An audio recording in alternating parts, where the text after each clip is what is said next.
Hey, so did you know? Apparently, every night there was someone somewhere in the world that dreams of a certain stranger's face.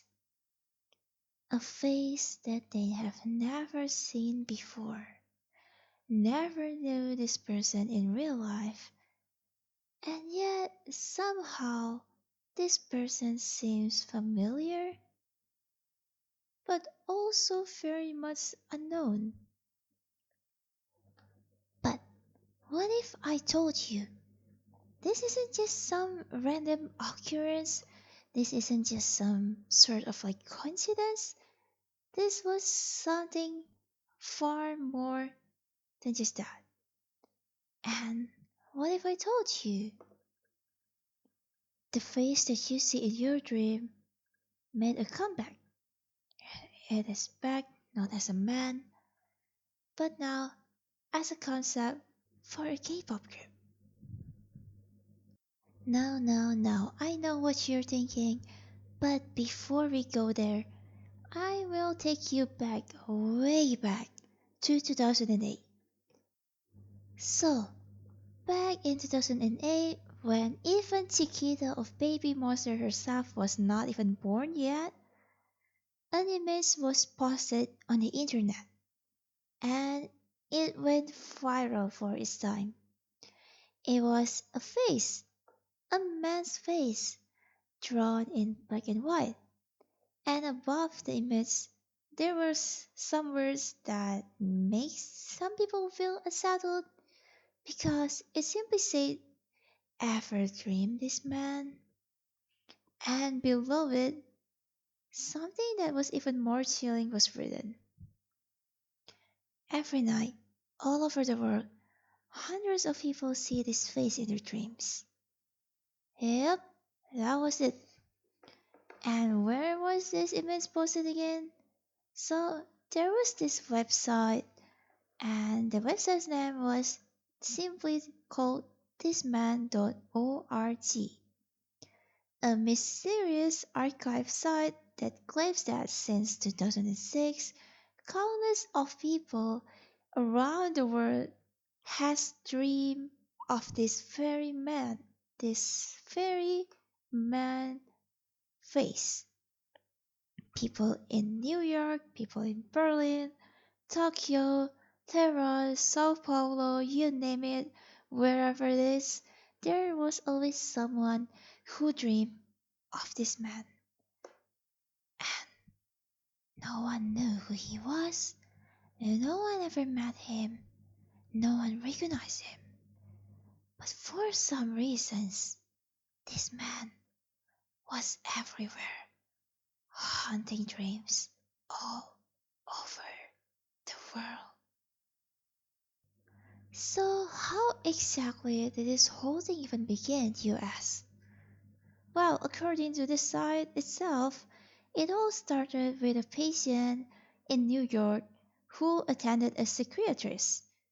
She drew the portrait of a man that just keeps appearing in her dreams, even though she had no idea who the heck is he. And the doctor left a sketch on his desk, and comes another patient who claimed that they knew this man. And another patient came who also claimed that they knew this man, and another one, and another one, and another one. Yep, I'm not kidding. Just imagine you're a psychiatrist and like a dozen different people just kind of came to you and say, "Yep, that's him. I saw this guy in my dream." And all these patients, they don't know each other. They were all strangers. Isn't that weird? And of course, because it was weird indeed, the internet did what it should. The story went viral, it was spread everywhere. Back in 2008, they used like forums, blogs, and even news outlets. They spread it everywhere in every means that they could. at the time, and everyone wondered, who is this man? And the answer is, this man, he was not even real. Yep, I know. I know you might be pissed right now. I know my answer might sound very infuriating right now. I know you might be tempted to blame me for this. But stay with me for a moment. I wasn't the one who created the hoax, okay? If you want somebody to blame about this, so there is this person called Andrea Nutella. And no, not that sort of Nutella. I mean like Nutella, okay? He was an Italian sociologist and marketing designer. He later admitted that yes, it was a social experiment. Yep, you and I, we've been part of a social experiment. He claimed that it was a form of art. It blurs the line between myth, media, and imagination, collective imagination. So, yeah, the face, the man, the dreams, they were all fake. All fake. But what we experience collectively, or at least the people way back in 2008, what they experienced back then was something real. The fear, the fascination, the confusion, they were all real. And you know what's even more interesting? Even after the hoax was revealed, many people around the world still claims that they had really seen him. They said that they saw him smiling at them in their dreams. And some of them only dream of him after they heard a story. Perhaps it was proof that maybe, just maybe, when you believe something hard enough, it becomes real in your reality. It manifests. It's giving some sort of powerful suggestion into your subconscious.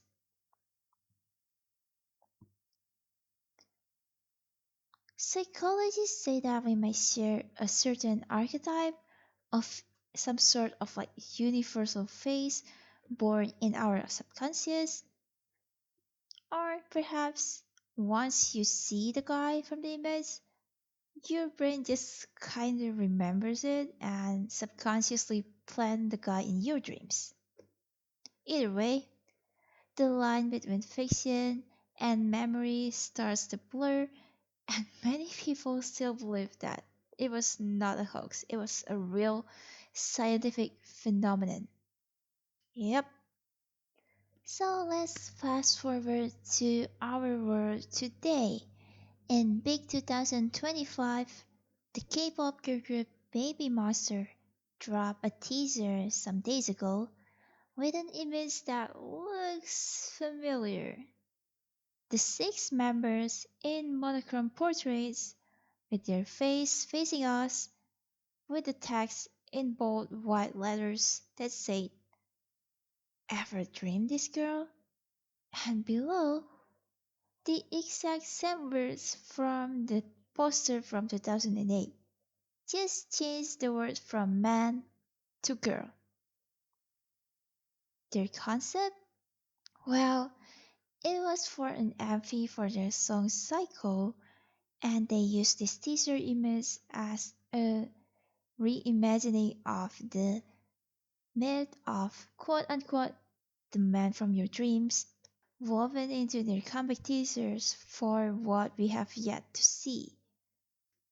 It's eerie, it's uncanny, it's unsettling, it's genius. And it makes me wonder with how the amphi will actually be, because if they play this theory right, it's gonna be real interesting. because it referenced something that we are already familiar with, and it was effective. It gave their fans this uncanny feeling of noticing someone who doesn't exist, but yet that someone also feels like they have always been there, somewhere inside their dreams. And dreams, well, they do have that sort of power, don't they? Dreams often blurs between fiction and reality. And when artists like Baby Monster use that in their imagery, we could only guess what was their intention. Was it just some sort of marketing tool?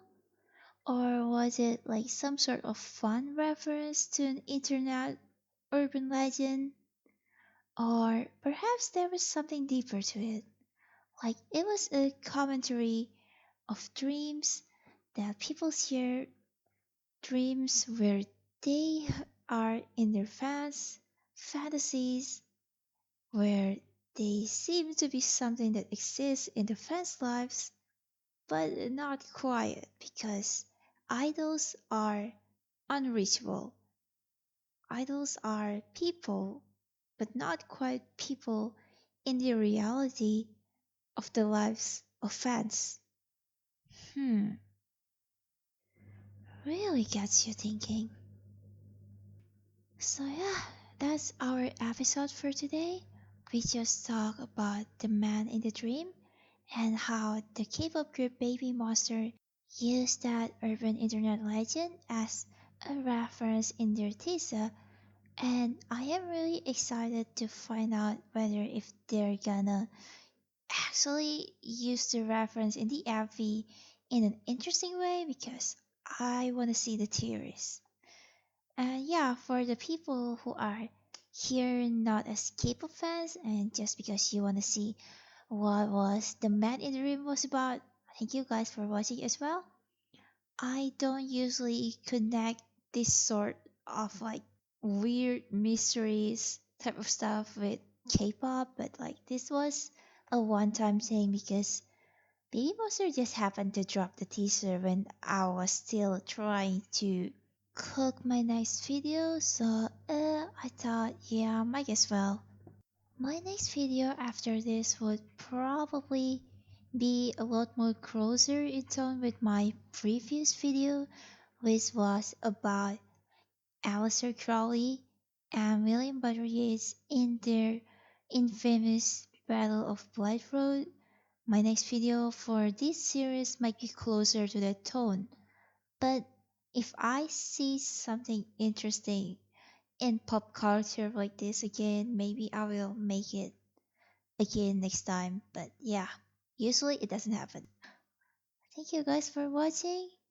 And if you are going to sleep tonight, remember that you might see someone that you don't know just because you have seen this video and saw those faces, and perhaps that will haunt your dreams now. And that wouldn't be my fault, right? Oh, well, well. Sweet dreams, everyone. Bye.